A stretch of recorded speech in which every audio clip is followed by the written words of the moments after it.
shot, please. Since I've come to Tawheed, and I've read about the companions and the Salaf and everyone else, I know who I am. I'm the creation of Allah. Now it's a brother called St. Thomas. I think some of you guys, especially the youth, they kind of know him from online da'wah that he gives quite a lot. He comes from a very similar past as Bashir, where he grew up in Brixton in London. He is a Jamaican revert. He was a Muslim before, and now subhanAllah, by the looks of it, from what I can see, he's more Muslim than a lot of Muslims, because not only is he practicing, he is trying to call other people to it. Again, this is very different from what we usually have in this masjid. We want to bring the youth for the youth. So inshallah ta'ala, without further ado, I'd like to hand you over to St. Thomas. Okay, I might not be one of the best speakers in the world, but today I'm going to try and speak from my heart to your heart, as a convert to Islam or revert, whatever you want to call it. Because, wallah, it's difficult. It's difficult being a convert to Islam. And seeing born Muslims today is hard. And what I mean is that I'm talking about the regular Muslim today. It's hard to see the youth today, man. A prime example is the other day this actor died from Fast and Furious. And bare Muslim brothers with beards, sisters with hijab was writing R.I.P., rest in peace. It's like the very basics of why we're Muslim, why it's the truth. Is Islam just another nice religion that tells you to do nice things? We don't actually know what Islam is, the haqq. Like this song YOLO's going around. Like right now on Friday or Saturday or weekend, there's going to be thousands of Aishas and Khadijas and Fatimas and Muhammads and Sharifs and Omars and in a club, but bouncing their head along to a song called YOLO. Dancing along to, yeah, this is my tune. When it means that you only live once. One of the 6 pillars of Iman is that we're going to be raised on the Day of Judgment. But what hurts me, because I'm on Facebook, I'm on Twitter, I'm on Instagram and these things, is when you see Muhammad today, when you see Sharif today, when you see Ahmed today, when you see Khadija today, or Fatima, you can't recognize them. And what's scary to me is that knowing what it's like to be born in Kufa, and knowing what it's like to be born in darkness, and knowing what it's like, let me explain what it's like being a non-Muslim. You know when you leave your house and you close the door, and something's missing, and you're searching for it. You know definitely something's missing, but you don't know what it is, and you're searching, it's stuck in your brain. Is it my phone, is it my keys? That feeling is what it's like living as a kafir, but your life is like that. Something's missing, I don't know what. But you never get that relief of, oh, it's my keys, let me go back inside it. There's just a hole that you try to fill with weed and girls and music, but it never gets filled. But what scares me is that I think a lot of the young youth, because we know the hadith that whoever says Ashhadu an la ilaha illallah wa ashhadu anna Muhammadur Rasulullah and believes in it will enter Jannah, I thought we take that like some 007 license to sin, and because I took Shahada I'm going to Jannah anyway, so it doesn't matter. But I don't think people actually understand that there's another hadith that says whoever says sincerely the Shahada will enter Jannah. And the ulama also even differ with the one who left the salat is even a Muslim, because the Prophet said that the difference between a believer and a disbeliever is a salat. But the thing that scares me is this, is that you go on Facebook any day and you see Ahmed or Muhammad, what you see? Red eyes, big spliff, alcohol in another hand. Yeah? His hand around a girl, screwing up his face, maybe one finger up, F the world. What my thing is this, is that Iman, we woke up in the morning today, inshallah, with Iman in our hearts. As believers, when you heard about Jahannam, it should mean something. When you hear about Jannah, it should mean something. When you hear about Yom Kippur, it should mean something. because you can feel it. But who told you that if you keep, who told it us that if we keep on smoking weed, if we keep on, chasing girls, if we keep on, how can I say, sticking up our fingers, screwing up our face, slamming our door in our mother's face, who said that man can't get taken away? I can't emphasize enough, if you have Iman, it's something that's given to you, and if you lose it, Allah said that all of them will be forgiven, except those who broadcast their evil. So when you see a brother called Ahmed or Muhammad or Omar, and you see him, he purposely smoking a weed and asked someone to take a picture of it. He purposely, drinking alcohol and asked someone to take a picture of it. He purposely got his arm around a girl with red, and he's got red eyes from the weed, and he's asking, he knew before he did it was wrong, why he's doing it was wrong, and after he did it was wrong, and then after that he takes a picture of it, and then uploads it. Basically, you're just saying, F you, Allah, I don't care.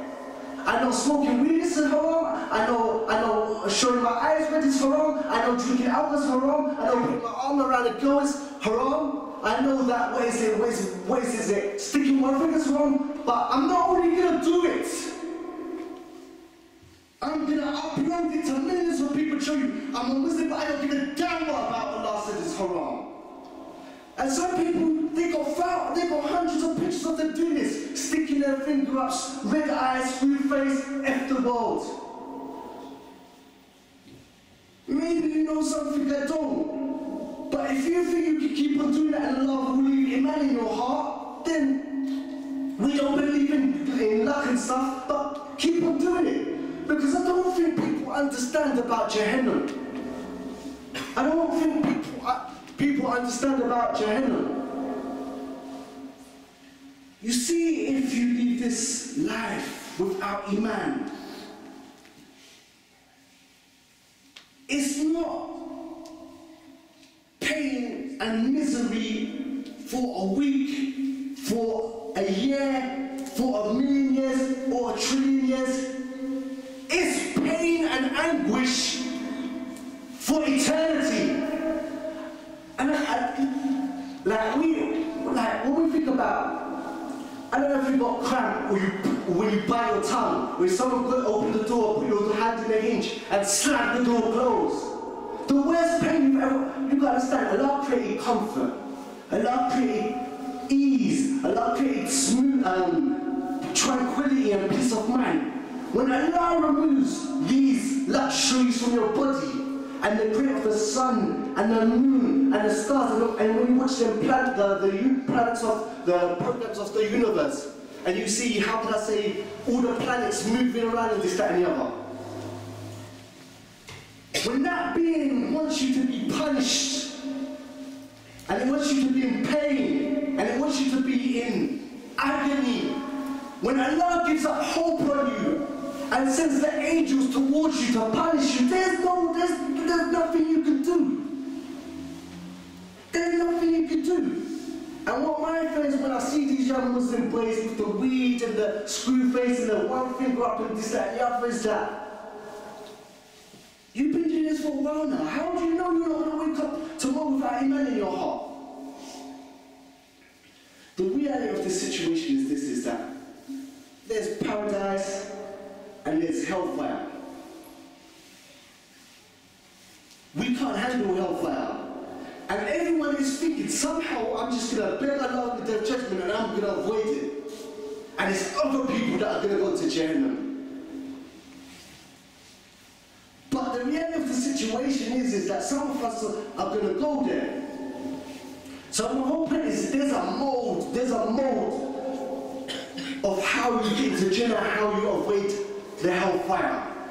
And that mold comes from believing in Allah correctly. It comes from following the prophets and the companions and the rest of the Salaf. It comes from living as the prophet and the companions did. How does a brother called Ahmed or Muhammad or so forth, who every time it's his mum who loves him? Because, wallahi, I think one of the biggest things that affect the Muslim youth today is music. Wallahi, this music is making our kids like gremlins. And like, you lot might be too young to know what this is, but it's changing people. What do I mean? You have a mother, yeah? She loves you. Because I know if you like to listen to rap music, yeah? And get carried away and actually think you have problems in life and that you're dodging bullets and you're in the corner and you're like, dodging drive-bys. But the reality of your situation, you are good boys. That's the reality of the situation. The reality of the situation is that you was born into a family with a working dad, yeah? And a loving mother, yeah? And what happened with you last night? You slept in your nice, comfy bed with your nice, comfy pillows. And what happened? You woke up in the morning, yeah? And you know, you had the hard decision whether to choose Cheerios or Weetabix. And then after that, you didn't have to go and get no clothes from a second-hand shop or nothing. You had many varieties of clothes to put on you that fit you. You don't have to share clothes with your brother and stuff like that. And you come out of your house. So you have a nice life.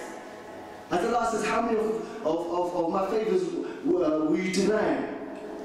But then you come out of your house, the headphones come in, the screw face comes out, the wool comes out, the pop comes out, and all of us are blah, blah, blah, kill him, west side, east side, blah, blah, blah. And you just walking down the street, screw face 4, walk 4, looking at everyone like that. Why? You don't have no problems, bruv. But what happens is that you're in this little Disneyland, there's a few gunshots and sound effects and beats and stuff, and you daydreaming away and think, yeah, I'm really in Los Angeles, yeah, I'm really in New York. No, you're not, bruv. So the whole thing is that, and when you go down the street where there's yardies and stuff, that screw face comes off instantly, and that walk changes into a schoolboy walk. And your head goes down like you're lying in your face like it's bare women.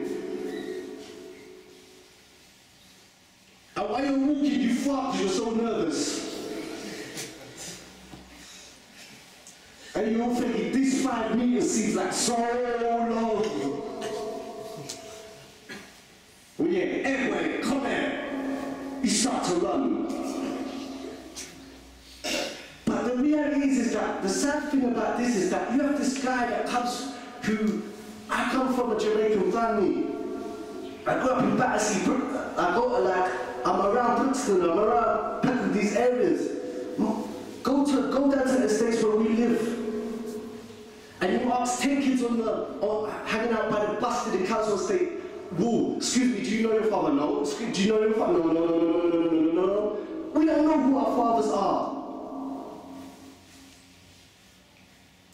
And then you have this brother coming from this, you know what it's like to see a man, a role model. You have a role model in your house. He might not be 100% on D, but you see a system of a man going to work, coming out, coming in, going to work, coming out, praying, this, that. You see a man in your life, you have a role model, then you have a mum that just loves you, and on top of love, on top of love, on top of love. And how do you treat this woman?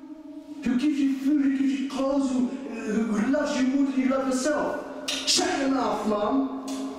Slam the door in her face when she's talking. Kiss your teeth. Turn your music up when she's talking. And you make tears come out her eyes. And all this woman does is worship Allah. If you ever read Sahih Bukhari or Sahih Muslim, you'll always see that the worst thing there is shirk, worshipping other than Allah. Straight after that, not obeying your parents. How does a person expect a woman who does this pray and treat you with love and kind and affection, yeah? You said, shut your mouth and kiss your teeth or something. How do you expect to get to Jannah? That is material made for the hellfire. To crush the bones and break their heads and stuff. That stuff is made for things. So the reality situation is that you forget being a follower. Forget what other people think. You have to think about yourself. Sometimes you have to be selfish. And you have to think to yourself, there's a certain type of person that goes to jail. Forget going to hellfire and coming out. You want to avoid that thing altogether. Because the reality situation is we can't handle it. I did not stop robbing and stealing and going in and out of jail and this, that and the other because of jail or police or this, that and the other. thousands, tens of thousands, Yardis, Jamaicans, whatever, people from road. We've stopped robbing and stealing because we read about hellfire in the Quran and we realise we can't handle it. Simple. That's it. That's the reality. If you're a streetwise person, you'll know, I read about the Quran, I read about the punishments in YOLO, I can't handle it, better get a job. Because the reality is, we got this kind of, because you know what you can do?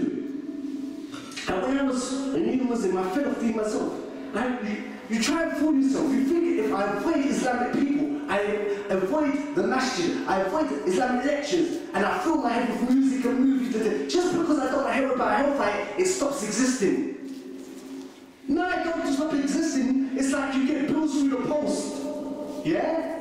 And you don't look at them. Yeah, I got no bills, I got no bills, I got no bills. Until one day the bailiffs come. And you close your eyes in front of the bailiffs, some open it up and they're still there. But that's the thing. And when the whole thing is that, just decide for yourself. There's paradise. There's hellfire. For me to go to paradise, my belief in Allah, my tawheed, is crazy that people are saying R.I.P. for this Fast and Furious guy who died. And it's funny how everyone just thinks you're harder before they died. Tupac made a song called Black Jesus. He had a song called Hail Mary. He had a big crucifix around his neck. He had so many Bible quotes. Nah, he's Muslim, he's Muslim, he's Muslim. Then his best friend Napoleon said, nah, he's not Muslim. No, he is. His name is Shakur. So what? How many Arab Christians are there with Islamic claims or whatever and so forth? But why are you praying if it's alright? What did this guy from Fast and Furious do? Do we even know the difference between what makes someone a Muslim and what makes someone a non-Muslim? We don't know. It's just another nice religion like Hinduism and Buddhism and Christianity, isn't it? We just pray 5 times a day for fun, ain't it? We just pray for fun because that's it. We don't even know what we believe in, who we are. The average Muslim, why is Islam the truth? And why is our religion false? We don't know. And if we don't know, how are we going to die and go to Jannah? Tawheed. Understand this. This is what makes you a Muslim. This is the difference between paradise and hellfire. No wonder you got kids singing YOLO and stuff like that. No wonder. So the whole thing I would say is that a Muslim is someone that submits to Allah's will. Now, Allah has we shouldn't have to hear about hellfire, and we shouldn't have to hear about their judgment, and we shouldn't have to hear about Allah's anger. We should just look at the blessings of Allah and worship Him. But we're stubborn guys. That's our problem. For example, Allah could have made us see in black and white, but He didn't. He made us in colour. Just that alone, that thing alone, should make us want to pray and thank Allah, but we won't. Allah could have made one type of food and one type of drink. Water and potatoes. And man will still be walking around for street face, right, man, this has got no taste, blah, blah, blah, blah. But it sustains you. And Allah didn't just give us different flavors, He gave us millions of different flavor foods and juices and colours and stuff. He could have made everything, I see black and white and everything have no taste. But these things, we should just see it, benefit from it, and we should worship Allah based upon love and gratefulness. But we don't do that. What we do, we use Allah like a spare tire stuck for Allah.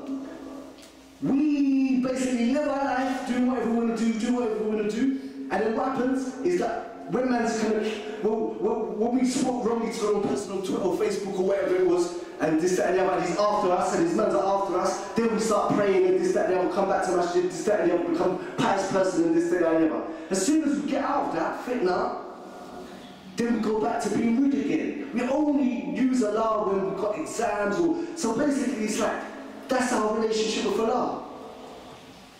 But the whole thing is that if we don't want to worship Allah, yeah, out of willingness and be a Muslim and submit to Allah, well, there's 2 things you can do. You can either be Abdullah in this life, yeah, and avoid Jahannam and go to Jannah. Or you can be a rude in this life. Being rude to your mum, slamming the door, telling your dad, shut his mouth, turn up the music when they're talking, yeah? And then what happens? When you die and go to the grave, Allah makes you be a Muslim. Because Jannah only accepts that was pure. So if you got this little, this bob in you, this screw face in you, this rudeness in you, it has to come out before you enter Jannah. And it doesn't come out except by beats. And I want you to understand, because we say pain and we say hurt and this, that and the other and stuff, I want us to understand why. Like, I want to give a measurement of this. Prophet Muhammad sallallahu alayhi wa sallam, he was a man, yeah? A man. I'm not talking about the men that you have these nowadays. He wasn't like these JOS, ballerina, tight-legging gangsters with 2 earrings and cut their eyebrows and lipstick and no, he was a man. And he used to be like a shepherd and work amongst animals and in the dark, you know what I'm saying, where you have wolves and all these other things. And he wasn't afraid of any of these. And he was a man that he was bold and he wasn't afraid. Now, when Prophet Muhammad sallallahu alayhi wa sallam, when he saw Angel Jibreel for the first time, and I'm not bothered because I'm not ashamed of this thing. I go on my bed, I wear my what is it, Islamic clothing. I don't suffer from self-esteem. I believe in Islam and I'm proud of it, and I'm proud to be a Muslim. And if you don't like it, tough, I'm not on this earth to please you. But either you believe in Quran and Hadith or you don't. Since I became Muslim, me and thousands of others, we believe in it with heart. So when we talk about angels and jinn and the health, we believe in it. If you're uncomfortable about it, then you need to make up your mind and read the basics about Islam and decide whether you believe in it or not. But I believe in this 100%. And what I'm talking about, the reason why I'm going to talk about this is to show you what's going to happen on Judgment Day and the hellfire. When Prophet Muhammad, this man, yeah, saw Angel Jibreel for the first time, he was a silvery grey complexion. He covered the whole of the horizon. You look up, you see Angel Jibreel. You look down, you see Angel Jibreel. He had 600 wings. And Prophet Muhammad turned left and he would see wing after wing after wing after wing after wing until he couldn't even see no more, just went on for infinity until his vision became blurred. And then he turned right and see wing after wing after wing after wing after wing. Some massive creation. You look up, yeah? You can see Jibreel. You look down, you see Jibreel. You look right, you see Jibreel. You look left, you see Jibreel. Prophet Muhammad, a man, a shepherd who used to work in the dark with wolves and foxes and all these things, ran home to his wife under the cover and was crying, shivering. Now he didn't know why that being was there, but just the sight of it put fear in him, fear that he couldn't run or couldn't turn away or couldn't pretend that he wasn't scared. He ran. Which Arab man runs home? Under the covers, shivers, and his wife comforts him. But the reason why I'm telling you is because these creations are the things that are going to be dealing us in Jahannam. If we are people that kiss our teeth out, our mum slam the door, turn on music and say, "Ah, get out of my way, man. You waste woman, so stop talking, man. Your mum's talking to you. Oh, please, can you bring the shopping and you just play with it? Oh, man."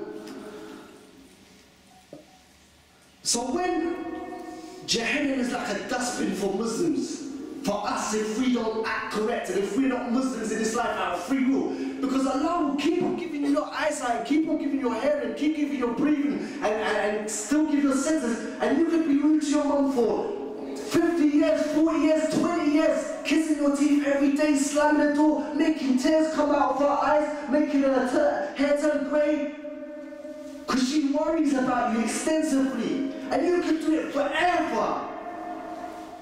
And Allah won't touch you, because you have free will. Allah doesn't force you to be a robot. But see, once that soul gets taken, the rahmah is over. And that's when the beef comes.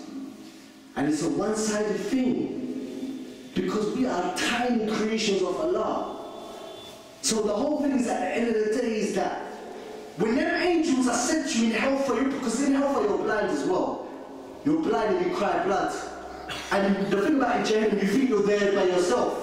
And you're just getting licks from above, from the side, from the left, from the right, underneath. You're getting ambushed. Broken limbs, broken head, broken knees, broken again and again and again. And your skin's getting burnt. And then you're replaced with new skin and it's burnt. And it's just an ambush, left, right, and this, that, and the other. And there's not even a 1 second of ease, comfort. And when I remember, that's when Allah says, I don't give a damn about them. Angels punish them, and I'm putting the ability for this creation to feel pain 10 million trillion times more. And when Allah turns his back on you, see if you have cancer or you have this or problem or that problem or whatever, there's always hope. Or no matter how much bad you do, you steal from your mother's purse, a girl has a permission. In this life, you always have hope. Because no matter what you do, if you sincerely repent to Allah, He will forgive you. But repenting has conditions that you leave the sin. You know what I'm saying? That you're sorry, that you try to leave other sins. And if anything like you stole from someone, it's returned to the person, or the wealth is returned. But any time in this life, even if you fell into shirk, you can ask for forgiveness in this life. But once you go in the grave, that's it. The rahmah is over if he was one of these rude wizards, these bad boys or whatever. And then Allah turns his back on you. And that's when Allah turns his back on you, that's it. Who are you going to turn to? When Allah is pleased with you being in pain and crushed and smashed and broken down, what can you do? But man, going to hellfire is one thing. But getting him, man, taken out of your heart. Getting him, man, taken out of your heart. And going to Jahannam forever, a totally different thing. And I said, forget our lives. Just, if we die, certain of us now, if we die now with our Facebook page open or our Twitter page open as it is now, where are we dying? Forget our life and how we live and how we treat our mother and how we earn our money and whether we smoke or drink. Forget that. Forget that. Just our phone. If certain man's phone now has a certain technological thought, right now, certain Somali people, Moroccan people, or black people will turn red, and that's not possible. Because out of that phone will go ethnic, this, that, but forget our lives. I'm talking about if you die, just forget. Just what's in your phone now. If we die now with our phone like how it is, are we going to Jannah or are we going to Jahannam to do with the angels like Prophet Muhammad saw? Wallahi, man. I can't emphasize that. You might as well just delete it. Just delete it all. Don't think about it. Don't think about deleting your music. Don't think about, you know what I'm saying, deleting that hot Somali chicken or hot pants and this, that. Just do it. If you're in a home relationship, just tell them. Send text, it's over. Bam, don't contact me again. Don't call us, we'll call you. End it. Don't think about it because Shaitan will talk you out. Just think, if you die, forget your life. With your phone how it is, your Facebook how it is, your Instagram is, where are we going? I know what the answer is.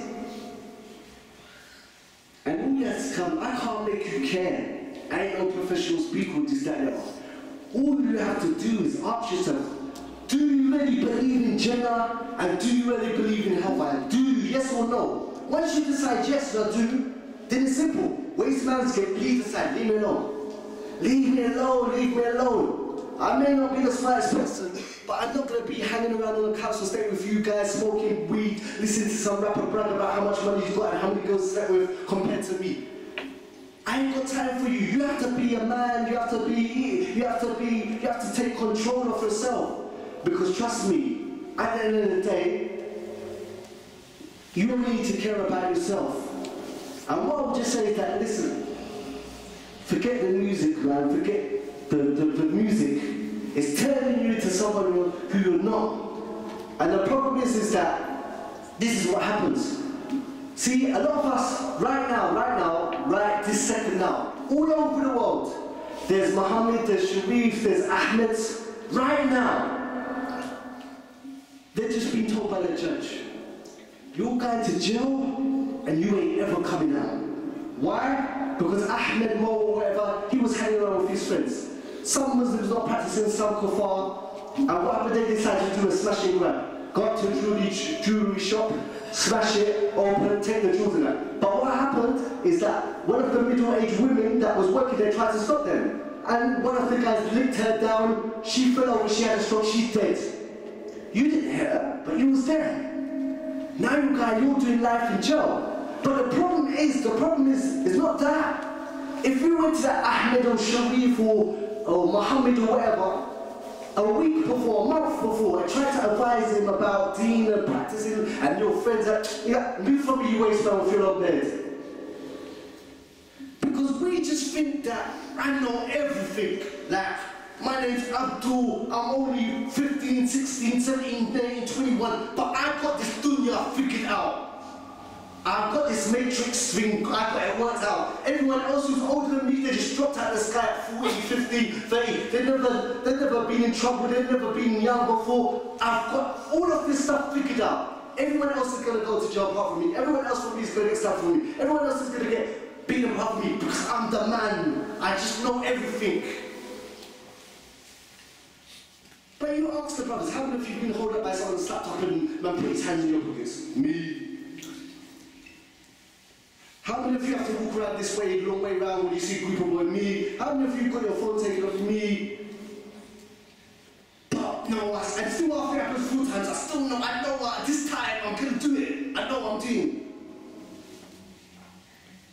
Right now, there's sisters stuck for Allah, man. Aisha, Khadija, Fatima. She's holding pregnancy test in her hands and she's crying. And it shows 2 lines, which means positively pregnant. She closes her eyes, opens it up again, praying, open the change, positively pregnant. Then she closes it, open it again, pregnant. That's it. She phoned the guy. Now, do you know what? I'm pregnant. Don't phone my phone again or I'll punch you in the face. Move. I swear I'll kick you in your stomach if you ever come near me again. It's not mine, it's someone else's. Move from me. But you said you love me. Shut your mouth, man. You're tight, wear tight jeans, I would have told you anything. And then she came crying, you know what I'm saying? Because this stuff about Tawheed and Allah's Al-Hakim, the Most Wise, and Allah's Al-Basir, the Usin, and Allah's Al-Samir, the Usin. It's just very like an exam to us. We don't really believe.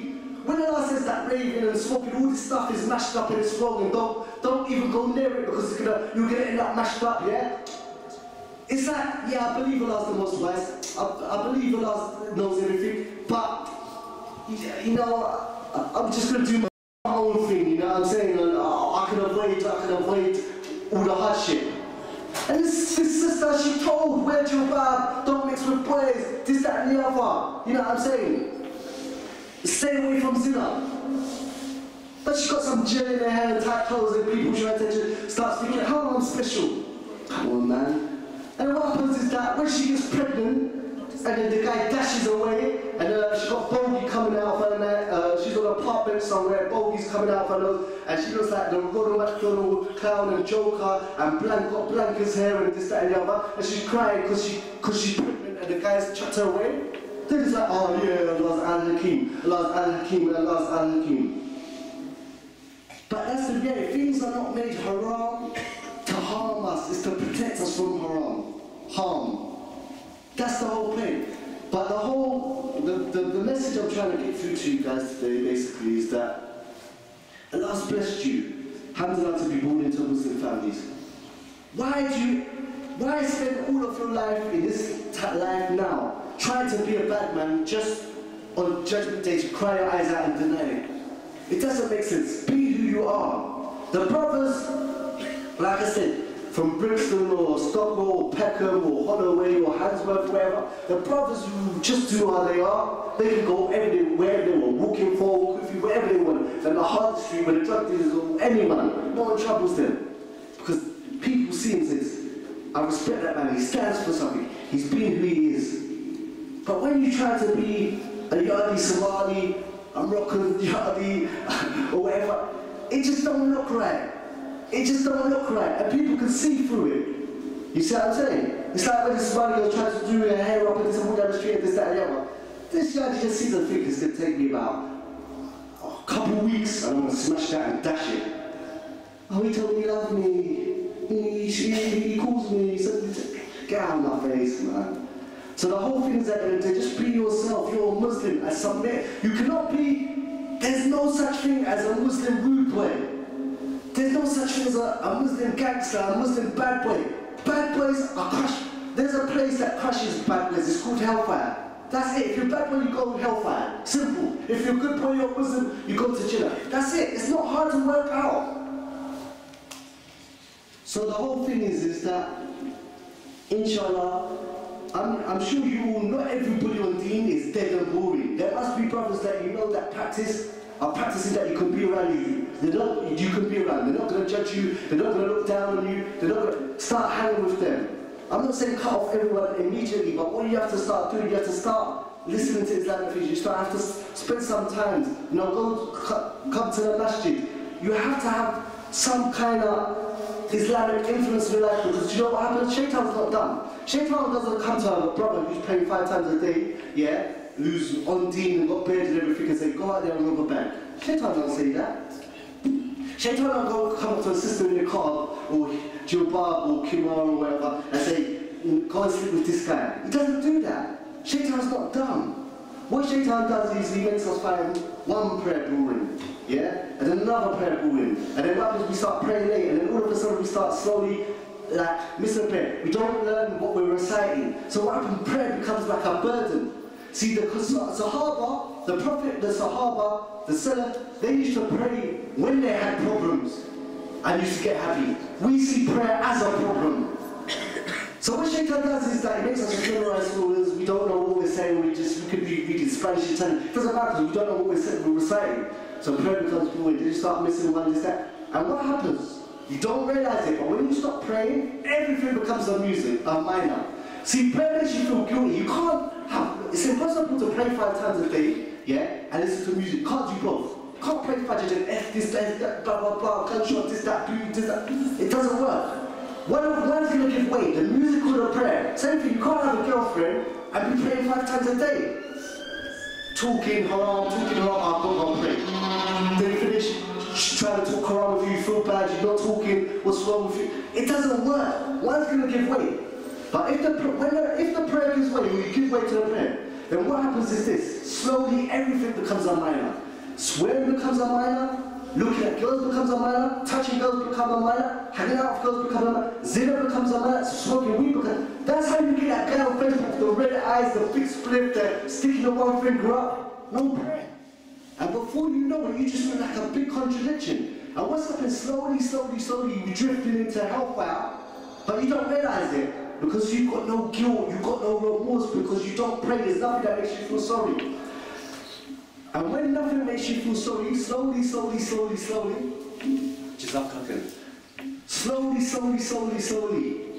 when you stop praying, you start drifting. And then when you become a slave to music, I guarantee. For example, you don't have to be a bad person, all you have to do is listen to music and have bad company. Them 2 things will finish you off. For example, I can guarantee, yeah, if music pushes tattoos, you're going to see a Moroccan brother, that Algerian brother with a tattoo on the side of his neck. If music picks out. If music starts pushing out that women walk around with their underwear hanging out, you're going to see a Somali sister, an Eritrean sister, a Sudanese sister walking around with underwear showing. With the name Aisha, Khadija, just like, why? Because religion is not, music is not something you listen to. It's a way of life. Music is a way of life and Islam is a way of life, and you can't do both. So what you have to ask yourself is that, do I want to go Jannah or do I want to go hellfire? If you want to go Jannah, then you have to start making new friends, you have to start listening to Islamic stuff, you know what I'm saying? You have to start moving from that crowd. You can't wait for you, if you get inspired with something, you can't wait for all your friends to get on deen. Some people are just not going to give a damn. Some people just don't give a damn. So the whole thing is at the day, if you do understand that hellfire is real, if you believe in the hadiths, if you believe in judgment day, if you believe in paradise, if you believe in hellfire, What are you going to do? Just leave this lecture and then put music back in your head? There's no benefit, there's no point in listening. If you just go home and listen to music, there was no point. Nothing. If you go home and just put the music videos on, there's nothing. If you don't start, because you lot are all brothers now, if you lot don't help each other, because you have to, we as mankind, we naturally forget. So if we don't remind each other, we're just helping each other to help. We're just helping each other to help out. So I would say, in rounding up, that who wants to be the last person?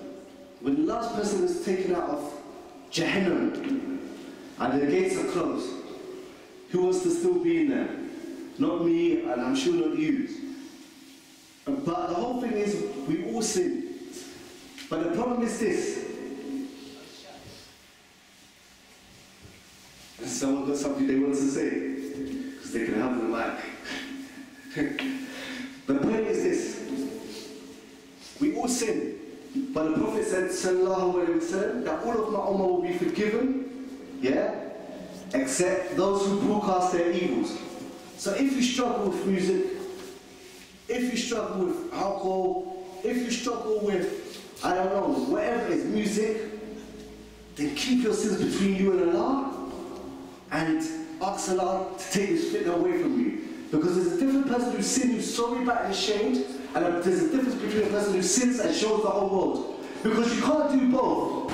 You can't be sorry about sinning and then upload pictures of you sinning on Facebook and Twitter and Instagram. It's impossible. You can't do both. If you're sincerely sorry, you don't want people to know, and you won't show it online. But if you're not sorry, you're bragging about it, you've got your red eyes, and you've got your hand around some cheap girl, and you've got your spliff in your hand, then basically you're saying, you're sticking two fingers up at Allah saying, I don't give a damn.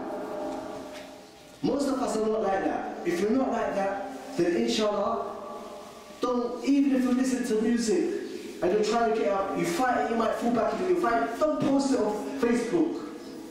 If you have 100 friends on Facebook and you post music, that's 100 sins on your back. If someone else shares that, however many friends they've got, that's on your back. If someone else shares that, that's it. You can share one music video that gets retweeted around the world, and on your account, that's a mountain of sin in front of you. Forget your life. Just think about your phone, your Facebook, your Twitter. Them things, forget how you treat your mother. Them things alone, if we died today like that, it's Jahannam. So, there's only a few people that may listen and reflect and change. Most people just laugh. Yeah. Come go smoke some weed afterwards. Yeah. Like Beavis and Butthead. Yeah? Most people just laugh at everything and they're a joke themselves. Don't be a joke. Don't follow the crowds. Because whether Ahmed, Muhammad or whoever laughs and jokes at that, hellfire exists, paradise exists, or whatever. And I would just say to you, don't take Iman for granted, because, and I end on this, Iman is a gift from Allah. If you have these things on your Facebook, straight away delete, if you can delete all on your phone, delete all on your Twitter, delete all on your Instagram. The reason why I say this, if you don't and Allah takes Iman out of your soul, you cannot pay anyone, and once Iman is taken out of your soul, you cannot pay anybody to put it back. You cannot speak to any influential people to help you get it back. You cannot pay anybody enough to get it back. Once Allah has written to take Iman out of Ahmed or Muhammad or things so, because they were laughing and joking when I was talking about Allah or Muhammad or Angel Jibril, and they thought it was funny to look at. Once it comes out, nobody, nothing can give it back. And can you imagine that you had Iman in your heart, but because you went to upload pictures on Facebook with you weed, red eyes and smoking a spliff in your arm around again, and Allah took it out. Not that you never had it, and you were just arrogant and insincere, and you went to hellfire. But you had it. Allah gave you the option to get to Jannah. You had it, it was clear. It was simple to go to it. But just because you was listening to music, you went out to like a bad boy, a rude boy, this, that, and the other, and so forth, You uploaded pictures, you showed everyone a stack of money, you hold up a stack of money proving that you've never had money before because you're trying to say, look, this is the first time I had money. Like, imagine a man got taken out because of you upload a picture with red eyes, weed, alcohol, your hand around a girl because you're trying to show off to people. I'm disobeying Allah and I don't give a monkeys. Here you go, Allah. Imagine that. We only live once. And I can't emphasize it enough, but think about eternity. Think about that concept of eternity. Being in hellfire for eternity. Not a million years, not 100 million years, not a trillion billion years. Forever and ever and ever and ever. No ease, no tranquility, just pain on top of torment, on top of misery. Blind, crying blood, beaten from above, left, right, underneath, and the last got away with you. I sin. We all sin. No one should know what sins we do, and we should hide them, and we should remove any traces of the sins we do, and just beg Allah, this fitna of music, this fitna of women, this fitna of whatever, Allah, please take it away from me. And let's be Muslims in this life and enter that as pure believers or people who are striving and most of our life was good, rather than this bad boy screwing up your face, walking that tree, your mum bad, kissing your teeth, slamming the door, this, that, and that, and then Allah puts us in hellfire and either takes our iman out of this life or crushes us and breaks us in the hellfire. Let's just be smart, let's just be wise, let's just use our common sense. Any brother that has a stronger personality than you, and he influences you to do bad, cut him off. Stop, delete your music when you leave here today. Delete the pictures of the girls today, delete it. Even if you fall back into it, fight it. Always be fighting, even if you slip, because Allah will forgive that person. But don't just give up and then brag about it. Inshallah, anything good that I've said is from Allah, and anything bad I've said is from myself and shaitan. Please, inshallah, make dua for me. I don't do these, I'm a bit selfish, I don't really do these talks. I do these talks for you brothers. But I do these talks first and foremost for myself, because I sin. But I'm hoping if there's one person who comes back to prayer, there's one person who gives up music, there's one person who stops smoking, that Allah will forgive me for my many shortcomings and sins, and forgive me and save me from the hellfire. I'm scared of the hellfire, and I'm not ashamed. I'm not scared of what's at the judgment day, I'm not ashamed. I'm scared of the angels that are going to break me and slap me and this, that, and the other. That's why I work. That's why I don't listen to music. But I still do other sins, and I beg you all, please, make dua that Allah forgives Hussein, yeah, and forgives all of his daily sins and things, and enters into Jannah. And inshallah, I'll do the same for you. Jazakallah khairan, and thank you for listening to me.